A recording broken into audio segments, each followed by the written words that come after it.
Hey, welcome back to my channel. Today's video it's a bit of a mix, but we're going to start with talking about blocks, how blocks affect your creation.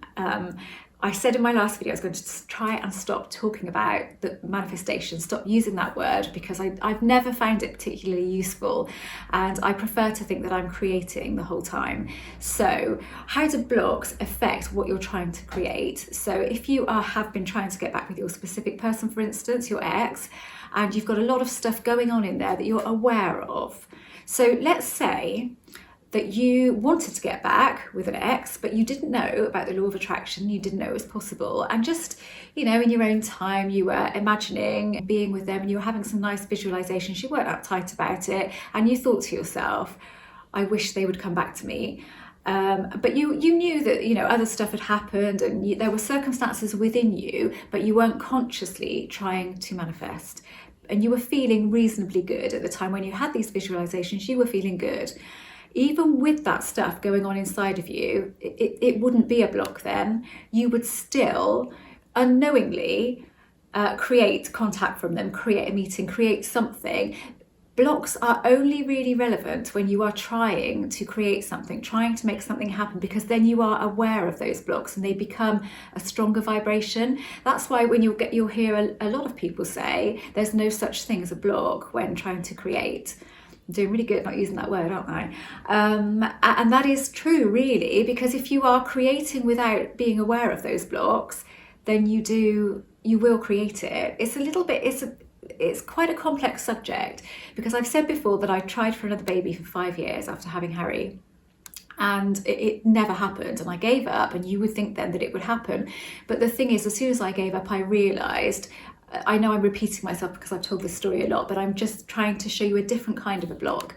Now this really was a block, because deep within me, I knew really, but I didn't face it, that there was part of me that didn't really think I was cut out to have more than one child, didn't really think it would suit my lifestyle and all of that, but I didn't like being told that I couldn't have it by Mother Nature, so I kept trying and trying. Now that is a block, because it's a real feeling. That was my actual feeling on the subject, but I didn't allow myself to bring it to the surface and really deal with that and decide out there that it was not for me. So even though you can call it a block, but actually it wasn't. It was just whatever this is giving me what I truly wanted, and I didn't really want another baby, but I was not accepting of that, if you know what I mean. I was pushing it down, ignoring it, but the vibration was there. So in one way it's a block, but in another way it's not, because I was actually getting what I wanted.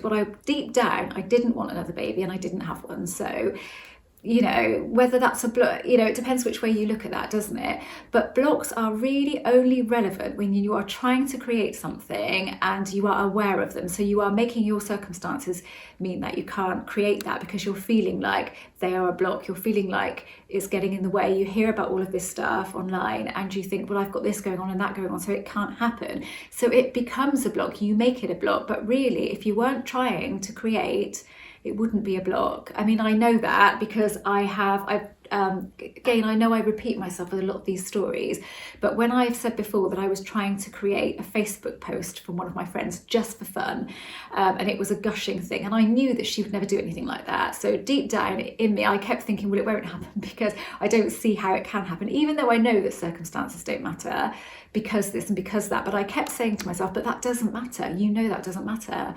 But it did matter, it didn't happen. And I've created messages from people way quicker than that, when I've had no resistance. So I did just totally forget about it, thinking, well, I don't know if I can get rid of those thoughts.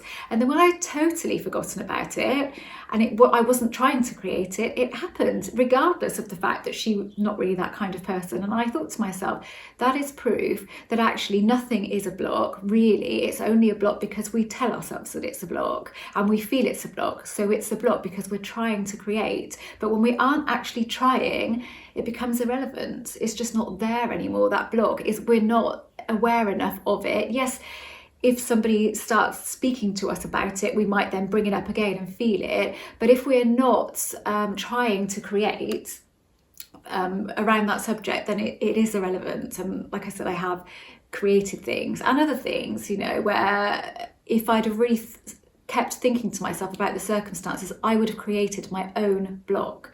So that's what a block is.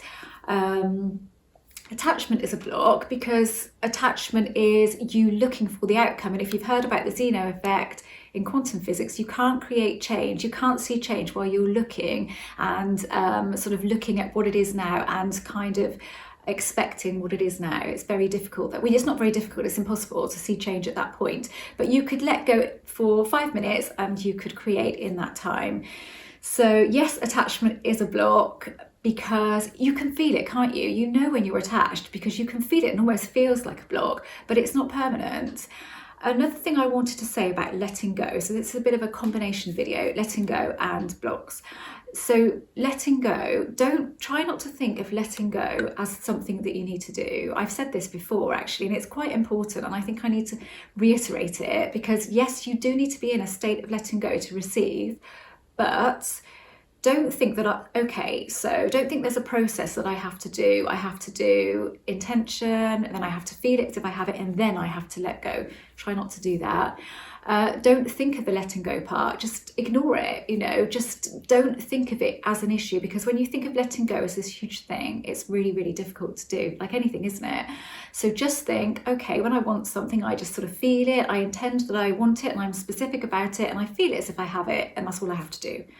And sort of letting go of the need to let go is the best way to get yourself into that sort of natural state that you just don't, it's not an issue to you. Letting go is not an issue because you don't feel it. You just, you know what you have to do in order to create. And if you do feel that resistance, just sort of let it be there. Don't think of it, oh, now I need to let go, because then it'll become so tough and you'll be fighting with yourself. What you resist persists, and that's what will happen. So try not to do that. Just kind of ignore that. You know that you have to be in a state of detachment in order to receive. But if you keep making letting go a big deal, it's difficult, because I tell people you do need to let go, but at the same time, I don't want them to see it as this huge exercise that you have to do, because it won't work that way. You won't let go. You'll just get more and more attached. It really has the opposite effect.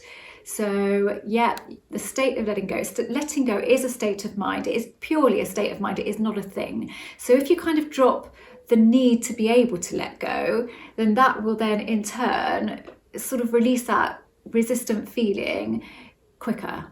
It will, because you'll stop seeing that as a thing. If you kind of try to ignore that as part of the process, it's part of the process, but it should be a natural part of the process and not something we make a huge deal about. And I think that is where people get stuck, because they not only do they know that they're in that state of attachment, they then get obsessed with letting go. I need to let go. I need to let go. How do I do that? How do I do that? But if you don't see that as a thing, then, if you drop that completely, drop the need to let go, drop the need to be able to let go, and just sort of take those feelings on as they're there. Don't engage with them too much. If those attachment feelings, don't start then creating those circumstances in your mind which will then create a block for you. Just try not to engage with that feeling, and just tell yourself it will go in time. It's natural that I've got this feeling here at the moment, but that will go. And just don't give it too much attention. The more attention we give anything, the more that we get of that. So if the more you give attention to the fact that you can't let go, the more of a struggle it will be for you to get into that state. So if you don't give that attention, sometimes we think, but we're giving attention to the things that we desire, so why aren't we getting that? Yet you're giving your mind's attention to that, but your overriding feeling is the fact that you can't create it at the moment. So you're feeling that more. So your overriding vibration is can't do it, can't do it, can't do it. So if you kind of by dropping the need to be able to let go, you don't focus on it so much, and then you might sort of feel a bit of a shift and feel, I feel a bit lighter about this now. So it's all about chilling out with this and just trying not to take this too seriously. Live your life as you would normally live your life, knowing what you know, and just remind yourself all of the time that you are a creator. You were born to do this, and you are creating.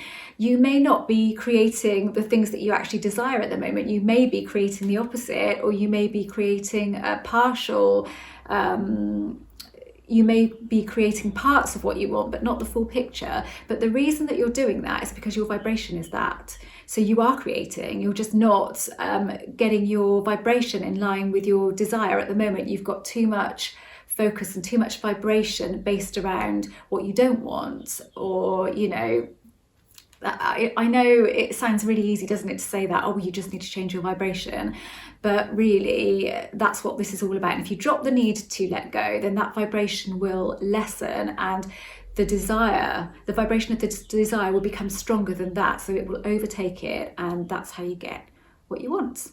I hope this was useful. I was trying to stay on point as much as I could so that you get the most value from this video.